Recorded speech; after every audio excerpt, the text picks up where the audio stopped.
Baik, kita akan belajar terkait sejarah akuntansi syariah dalam mata kuliah akuntansi syariah. Berawal dari keresahan para ekonom muslim yang menginginkan ekonomi yang bebas bunga, maka didirikanlah Bank Islam. Itu adalah pendahuluan yang digaungkan ketika para ekonom muslim itu ingin suatu perubahan, di mana pada saat itu perbankan itu dikuasai atau memang 100% itu menggunakan bunga di dalamnya. Padahal Islam itu melarang adanya riba. Dan ulama sepakat bahwasanya bunga itu juga termasuk ke dalam riba. Jadi seperti itu. Maka ekonom muslim pada saat itu menginginkan ekonomi yang bebas bunga. Maka mereka menginisiasi pendirian adanya bank syariah. Yaitu adalah dimulai pada tahun 1972, termasuk Indonesia juga menjadi salah satu negara yang mendirikan Bank Islam berskala internasional bersama negara-negara Islam lainnya, yaitu IDB atau Islamic Development Bank di Jeddah tahun 1975. Dengan modal berapa Indonesia mendirikan Bank Islam atau IDB ini beserta dengan negara yang lainnya, yaitu Indonesia menyumbang sebesar atau menyumbang ini sebagai saham ya, sebesar 28 juta US dollar. Nah, seperti itu. Jadi kalau kita mengetahui apa itu Islamic Development Bank, yaitu bank yang bisa memberikan pelayanan untuk negara-negara muslim seperti itu ya. Nah, pada saat itu Indonesia belum memiliki bank Islamnya sendiri. Jadi Indonesia masih berpatokan atau masih menanam saham atau menyumbangkan saham sebesar 28 juta dolar US dollar itu tadi, beserta dengan seluruh anggota yang lainnya untuk mendirikan Bank Islam Internasional, seperti itu, IDB ya, International Development Bank. Nah, seiring waktu negara-negara lain juga berhasrat atau memiliki semangat yang sama, khususnya adalah Malaysia, yaitu juga membangun Bank Islam mereka sendiri, yaitu pada tahun 1982. Sedangkan Indonesia kapan? Ternyata Indonesia itu mulai membangun atau mulai mendirikan bank syariah itu dimulai pada tahun 1991. Dengan apa? Dengan Bank Muamalat Indonesia yang pertama kali mendirikan atau salah satu atau satu-satunya bank pada saat itu, yaitu adalah Bank Syariah atau Bank Muamalat Indonesia. Itu adalah bank pertama atau bank Islam pertama yang ada di Indonesia pada tahun 1991. Lalu disusul dengan asuransi takaful. Nah, asuransi takaful ini termasuk pada lembaga keuangan yang non bank seperti itu. Kenapa takaful itu dikatakan sebagai lembaga keuangan non bank? Karena memang mereka juga menghimpun dana, tapi dia bukan termasuk bank. Nah, seperti itu ya, tapi lembaga asuransi atau takaful. Yaitu pada tahun 1994, lalu disusul pada Reksadana Syariah 97, kemudian BPRS dan kemudian DMT.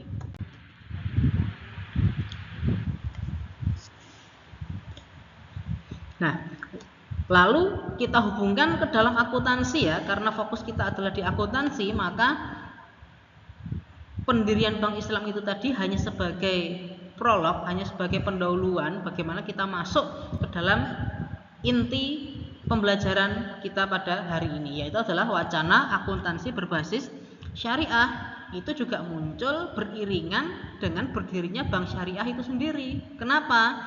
Karena jika kita membuat bank syariah atau ketika ekonom muslim pada saat itu mendirikan bank syariah, tetapi akuntansinya itu masih menggunakan akuntansi konvensional, maka ditakutkan di situ akan ada permasalahan, yaitu hartanya atau asetnya itu terindikasi riba dan sebagainya.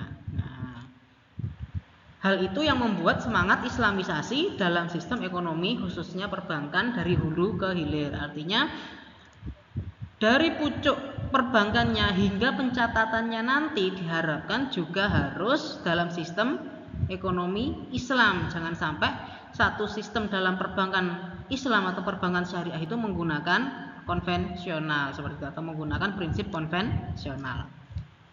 Jika keuangannya sudah berlandaskan syariah, maka pencatatan transaksinya pun juga harus berlandaskan syariah juga. Nah, seperti itu. Nah, pentingnya akuntansi syariah sudah dituliskan atau sudah termaktub dalam Al-Quran ya, yaitu Quran surat Al-Baqarah ayat 282, yang mana ayat ini berorientasi pada pentingnya kita bermuamalah, tapi dalam keadaan tidak tunai maka kita harus menuliskannya seperti itu. Maka dasar hukum akuntansi ya ayat ini, yaitu Quran surat Al-Baqarah ayat 282 seperti itu. Nah, tapi ada dilema nih teman-teman dalam menentukan akuntansi syariah itu seperti apa. Nah, seperti itu.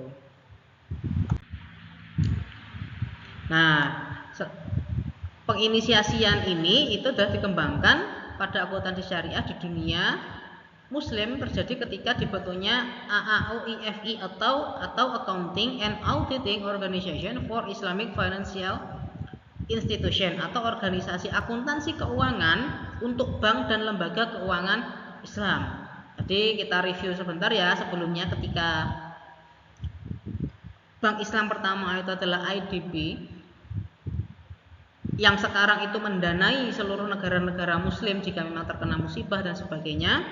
Lalu sistem pencatatannya secara internasional yaitu adalah AAOIFI atau Accounting and Auditing Organization for Islamic Financial Institution. Nah, itu didaftarkan sebagai organisasi nirlaba di Bahrain tahun 1991 dengan tujuan untuk menindaklanjuti konsep akuntansi keuangan syariah dan mengembangkan dengan berbagai perubahan dan modifikasi. Nah, di sini ada dua pendapat teman-teman bagaimana AAOIFI ini menentukan sistem akuntansi yang akan dibuat nantinya. Lah, ada dua nih. Yang pertama adalah intinya mereka ingin membuat sistem akuntansi yang benar-benar fresh, benar-benar baru, dimulai dari awal lagi, tidak ada campur tangan dari sistem akuntansi sebelumnya atau sistem akuntansi yang sudah kita tahu selama ini dari SMA ataupun dari ketika mata kuliah akuntansi, itu tidak. Jadi benar-benar membuat sistem sendiri, membuat sistem akuntansi sendiri tanpa ada campur tangan akuntansi yang lama. Itu pendapat yang pertama.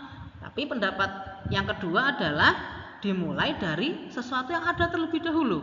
Artinya kita lihat nih, akuntansi sekarang kan sudah terlanjur ada dan sudah berjalan di perbankan, di seluruh perbankan di dunia. Nah, kita lihat apakah dalam prakteknya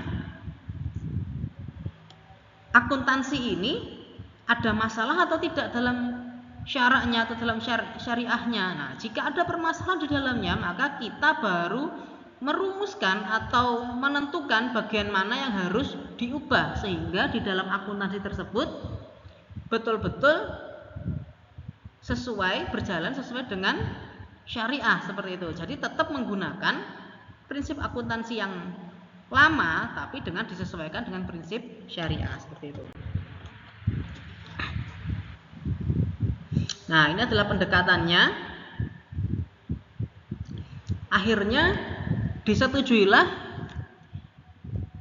prinsip yang kedua, yaitu adalah ya sudah, kita pakai saja sistem akuntansi yang ada, tapi kita ubah atau kita modifikasi ketika ada kesalahan atau kekeliruan atau kekhilafan dari akuntansi yang sudah ada.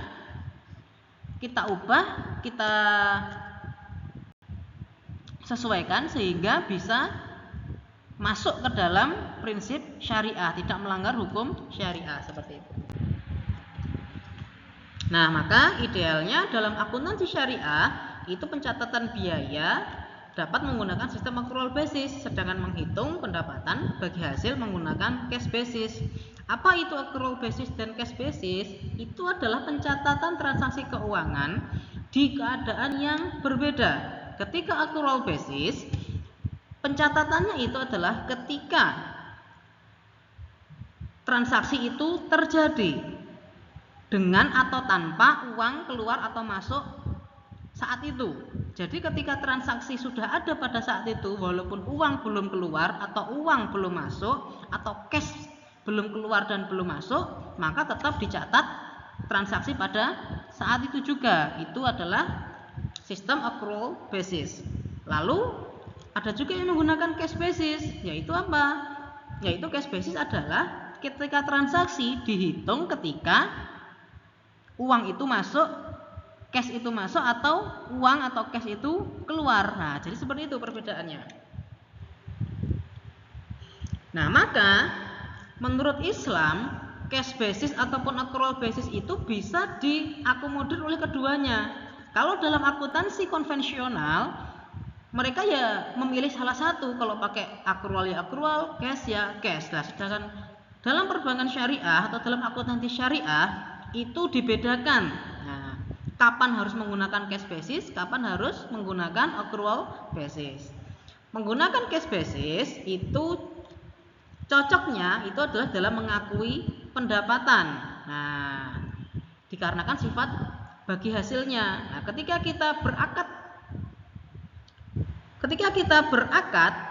kita ingin mengakui pendapatan itu adalah menggunakan cash basis. Sifat bagi hasilnya berbeda dengan konsep bunga yang bersifat tetap. Nah, bagi hasilnya kan beda nih.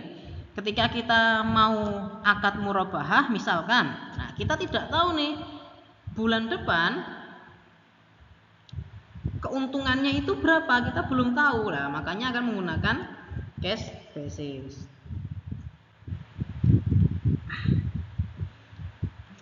Nah, cash basis juga digunakan untuk mengakui pendapatan. Nah, kenapa pendapatan? Karena pendapatan itu belum diketahui sampai apa? Sampai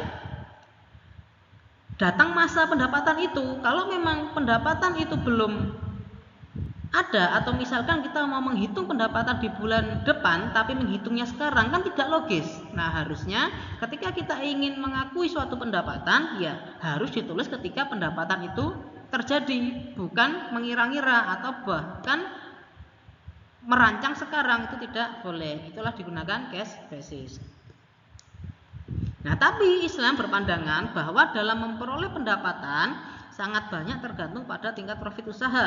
Jika usaha mendapatkan profit yang banyak, maka prosentase bagi hasil juga meningkat. Jika profit menurun, maka bagi hasil juga menurun. Lah, itu adalah cash basis. Cocoknya adalah untuk mudharabah. Nah, mudharabah kenapa? Karena bagi hasil tersebut, bagi hasil tidak akan tahu berapa bagi hasilnya sampai tiba waktunya bagi hasil, yaitu kapan? Ketika akhir periode atau akhir bulan.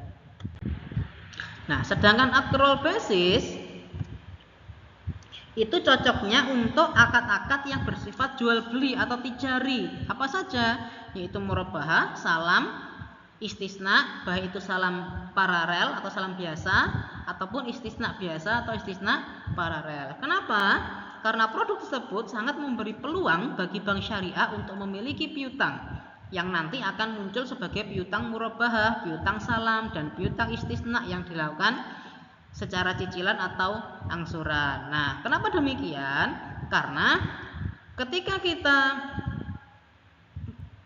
mempunyai piutang, baik itu piutang murabahah, salam ataupun istisna, kita harus mencatat terlebih dahulu. Karena apa? Karena untuk pembuktian bagi kita ataupun bagi pihak yang atau nasabah ya, katakanlah ya. Nah, seperti itu. Ketika kita punya bukti ada transaksi tersebut, maka nasabah akan tahu, oh ternyata kita memiliki tanggungan di perbankan syariah tersebut. Nah, jadi diakui piutang itu adalah di awal, walaupun nanti pembayaran piutang itu akan dibayar ketika waktu yang telah ditentukan oleh nasabah dan perbankan syariah. Nah, seperti itu teman-teman ya, adalah sejarah akuntansi syariah, lalu dilema dalam akuntansi syariah, dan cara menghitung dalam akuntansinya, apakah akuntansi syariah itu menggunakan cash basis atau accrual basis? Lah ternyata adalah gabungan. Gabungan artinya apa? Dalam kasus kerjasama maka menggunakan cash basis, tapi dalam urusan perdagangan jual beli itu adalah menggunakan accrual basis. Oke, terima kasih atas waktunya materi hari ini. Semangat dan terima kasih.